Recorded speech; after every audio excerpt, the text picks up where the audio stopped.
Hello बच्चों, सो कैसे हो आप लोग। चलिए शुरू करते हैं आज का एक धमाकेदार क्लास। सबसे पहले आप सभी विद्यार्थियों का इस प्यारे से YouTube channel the board topper पे स्वागत करते हैं। तो बच्चों, आज हम लोग पढ़ेंगे द्विविस्थापन अभिक्रिया और उदासीनीकरण अभिक्रिया। इससे पहले वाला वीडियो आप नहीं देखे होंगे, तो इससे पहले वाला वीडियो जाके क्या कीजिए, आप देख लीजिए। सबसे पहले हम जब भी आते हैं क्लास में तो भाई साहब जो वीडियो बोर्ड पे लिखा है उसको क्या कीजिए, आप स्क्रीनशॉट लीजिए। चलिए, अभी तक मैं आशा करता हूं कि आप लोग स्क्रीनशॉट ले चुके होंगे। तो बच्चों, इससे पहले हम लोग पढ़े थे भाई साहब, बहुत सारा अभिक्रिया पढ़े थे। ये हमारा 8वां अभिक्रिया है। ये क्या है, रासायनिक अभिक्रिया का क्या चल रहा है, अभी प्रकार चल रहा है। ये 9वां प्रकार है, और भी प्रकार आएगा, उपचयन अभिक्रिया, अपचयन अभिक्रिया। तो टेंशन नहीं लेने का, ठीक ना। अभी हम लोग क्या में है, हम लोग 8वां अभिक्रिया में है, ठीक ना। तो 8वां अभिक्रिया बात क्या करता है, देखिए ये बोला है द्विविस्थापन। इससे पहले हम लोग पढ़े थे विस्थापन अभिक्रिया। इससे पहले क्या पढ़े थे, विस्थापन। और टेंशन नहीं लीजिएगा, पूरा विस्थापन खत्म होने, पूरा अभिक्रिया खत्म होने के बाद आपको शॉर्ट ट्रिक देंगे। सर जी कौन अभिक्रिया को कैसे पकड़े। आप तो पढ़ा दिए 9 को, 10 को पढ़ा दिए, 12 को पढ़ा दिए, लेकिन उसको पकड़ेंगे कैसे। शॉर्ट ट्रिक भाई, शॉर्ट ट्रिक। एक मरते पकड़ने के बाद कहानी खत्म। देखेंगे अभिक्रिया में टिक लगा देंगे, ये अभिक्रिया है। उसमें क्षेपीय अभिक्रिया है, जो अभिक्रिया है संयोजन, वियोजन, द्विविस्थापन, एकल विस्थापन, जोड़ है, प्रकाशिकीय वियोजन, विद्युतीय वियोजन, विद्युत धारा वियोजन, जोड़ है। एकदम 1 सेकंड में आप क्लियर कीजिएगा, टेंशन नहीं लेने का। पहले जो पढ़ा रहे हैं पूरा पढ़िए, उसके बाद ट्रिक पर चलेंगे हम लोग। 1 सेकंड में हम लोग क्या करेंगे भाई साहब, अभिक्रिया पहचान लेंगे कौन अभिक्रिया कौन है। तो टेंशन नहीं लेने का, सब अभिक्रिया खत्म होगा, उसके बाद ट्रिक आएगा, देखना मत भूलिएगा, ठीक ना। चलिए, तो हम लोग अभी समझ रहे हैं क्या, द्विविस्थापन समझ रहे हैं। क्या समझ रहे हैं, द्विविस्थापन। इससे पहले समझ रहे थे एकल विस्थापन ना। एकल विस्थापन में क्या था, एगो विस्थापित हो रहा था ना, लेकिन इसका डिफिनेशन क्या लिखा है, देखिए, जब दो यौगिक, सर यौगिक किसे कहते हैं, पढ़ाए हैं भाई।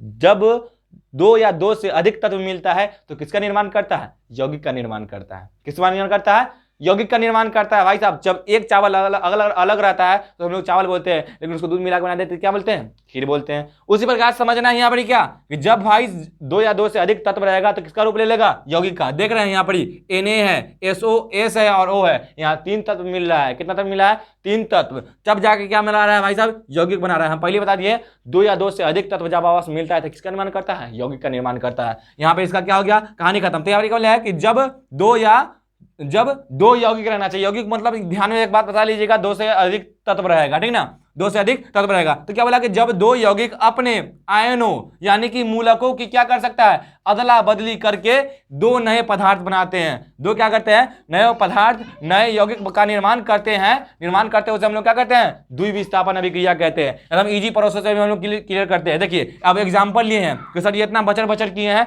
तो इसका एग्जाम्पल क्या दिए हैं, दिखाइए दूध। देखिए यहाँ पर क्या है, NaSO4 है। क्या है, NaSO4 प्लस BaCl2। क्या है, BaCl2। जब हम अभिक्रिया कराए, देख रहे हैं Ba एक तत्व है, Ba क्या है, एक तत्व है, Cl क्या है, एक तत्व है। इधर देखिए, Na एक तत्व है, S एक तत्व है और O एक तत्व है। ये 1 से अधिक तत्व है कि नहीं है 1 से अधिक तत्व है तो क्या है, यौगिक है। ये क्या है, यौगिक है। तो यहाँ से बताया 2 यौगिक, कितने अधिक, 2। तो एक ये हो गया और एक ये हो गया, 2 यौगिक है कि नहीं है। तो क्या बोला कि जब 2 यौगिक अपने आयनों का अदला बदली, देख रहे हैं यहाँ पर Na है ना, Na क्या कर रहा है, अपना स्थान चेंज कर रहा है ना। Na किसके साथ था, SO के साथ था ना, लेकिन यहाँ पर किसके साथ, इसके साथ क्या हो गया, Ba आ गया है। देख रहे हैं Ba किसके साथ था, Cl के साथ था, लेकिन Cl के साथ यहाँ है नहीं है सर।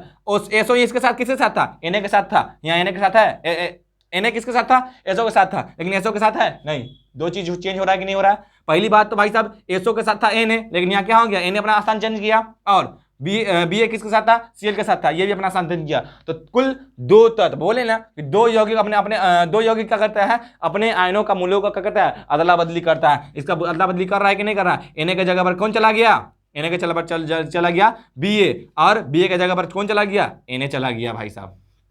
गया कि नहीं गया। इसी को हम लोग बोलते हैं द्विविस्थापन। 2 को चेंजेस होगा, लेकिन इतना बचर किया है ना, ये कोई काम का नहीं है। शॉर्ट ट्रिक देंगे, एकदम कहानी खत्म, 1 सेकंड में पकड़ लेंगे कौन अभिक्रिया कौन है। तो इसी प्रकार से नीचे भी हम अभिक्रिया लिखवाए हैं। 2 यौगिक है, दोनों यौगिक क्या कर रहा है, अपना स्थान चेंज कर रहा है।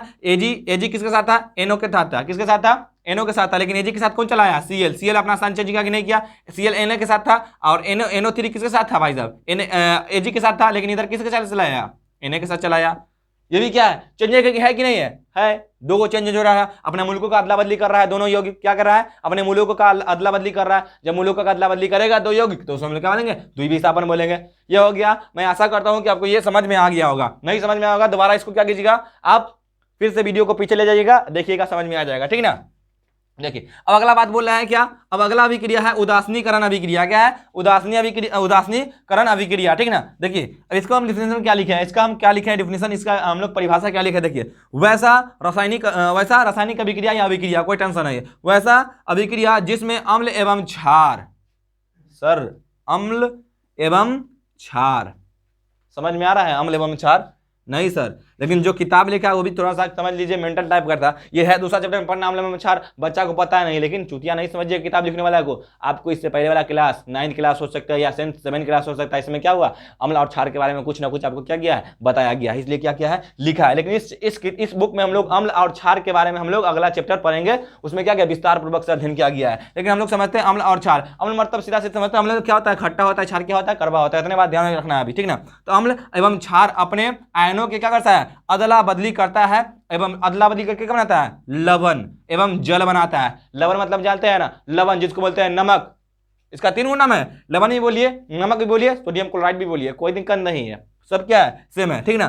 तो भाई साहब क्या बोल रहा है, लवण एवं जल बनाता है, उसे हम लोग क्या कहते हैं, उदासीनीकरण अभिक्रिया कहते हैं। सर जी इसका शॉर्ट ट्रिक बताने दीजिए, हड़बड़ाते क्या, बता देते, तंग से झलक दिखा देते हैं। देखिए हम लोग उदासीनीकरण अभिक्रिया पकड़ने के लिए क्या है, एकदम शॉर्ट ट्रिक लगाइए, जिस अभिक्रिया के लास्ट में क्या रहेगा, लवण रहेगा, क्या रहेगा, लवण। और लवण न रहता ना तो जल तो सब में रहेगा, जल सब में रहेगा, लवण तो चेंज हो सकता है ना, कोई कहीं नमक के रूप में रहेगा, कहीं दूसरा चीज के रूप में रहेगा, कहीं अलग चीज के रूप में रहेगा, लेकिन जल तो रहबे नहीं करेगा, जल रहबे करेगा। जिस अभिक्रिया के लास्ट में H2O लगल रहेगा, H2O लगल रहेगा, वो कैसा अभिक्रिया होगा भाई साहब, वो होगा आपका उदासीनीकरण अभिक्रिया, क्योंकि हम लिखवा दिए सीधा सीधी। देखिए क्या बोलता है, वैसा रासायनिक अभिक्रिया जिसमें अम्ल एवं क्षार अपने आयनों का अदला बदली करके क्या बनाता है, लवण तथा जल बनाता है। जल तो बनाएगा, जल का रासायनिक सूत्र H2O, याद रखिएगा। जिस अभिक्रिया के लास्ट में H2O लगल रहेगा भाई साहब, क्या होगा,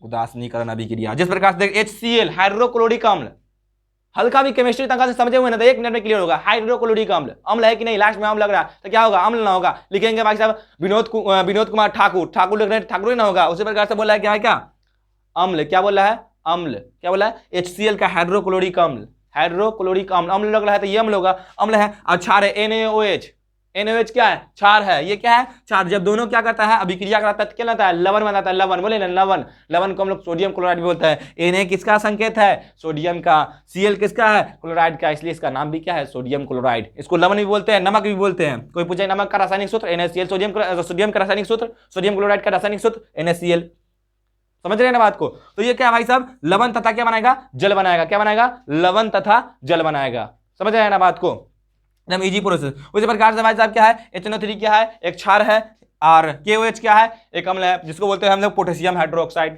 क्या इसको बोलते हैं, पोटेशियम हाइड्रोक्साइड, एकदम हल्का है, ठीक ना। उसके बाद देखिए, उसके बाद क्या बना लिया भाई साहब, लवण तथा जल बना लिए। ये क्या है, लवण है, लास्ट में H2O लगा हुआ है, जल है, लास्ट में H2O लगा है, जल है, क्या है, उदासीनीकरण अभिक्रिया है। तो हम लोग अगला वीडियो में समझेंगे, एक भयानक तरीका से समझेंगे उपचयन और अपचयन की क्रिया, जो कि बहुत खतरनाक रहेगा, जो कि क्या रहेगा, बहुत खतरनाक रहेगा भाई साहब। हम लोग अगला वीडियो में समझने वाले हैं अपचयन उपचयन, जिसका दिमाग वहां पर हैंग कर जाता है आदमी का, उस हैंग से आपको निकालेंगे, ठीक ना। तो आप लोग संघर्ष कीजिए और आपको सफलता जरूर मिलेगा इस चैनल पे, समझ रहे हैं ना बात को। संघर्ष करना होगा, इसके साथ लिखना होगा, समझना होगा बात को, तब आप जाके इस बात को समझ पाइएगा। आप सोचिएगा वीडियो देख लेते हैं, सर जी अच्छा ना पढ़ा भाई जी, तो ऐसा नहीं होता है। हम जो लिखवा रहे हैं पहले लिखिए, हमारा बात समझिए, बिल्कुल समझ में आएगा। हाथ नहीं चलाइएगा तो नहीं समझ में आना है बात, हाथ नहीं चलाइएगा तो नहीं समझ में आएगा बात। हाथ चलाइए, जो चीज लिखवा रहे हैं उस चीज को लिखिए, उसके बाद समझिए। नहीं समझ में आएगा तो जाके इस चैनल को ब्लॉक कर दीजिएगा, नहीं देखिएगा यूट्यूब, डिलीट मार दीजिएगा, चैनल डिलीट मार दीजिएगा, हमारा अनब्लॉक कर दी, क्या बोलते हैं, अनसब्सक्राइब कर दीजिएगा। सब्सक्राइब करने में कभी बोले नहीं बोलेंगे, अनसब्सक्राइब कर दीजिएगा, नहीं समझ में आएगा तो, ठीक ना, कोई दिक्कत नहीं है। जब समझ में नहीं आ रहा है तो चैनल को क्या कीजिएगा, ठीक है। तो आज के लिए हम लोग इतना ही रहेंगे, तब तक के लिए जय हिंद जय भारत, फिर मिलते हैं अगले क्लास में।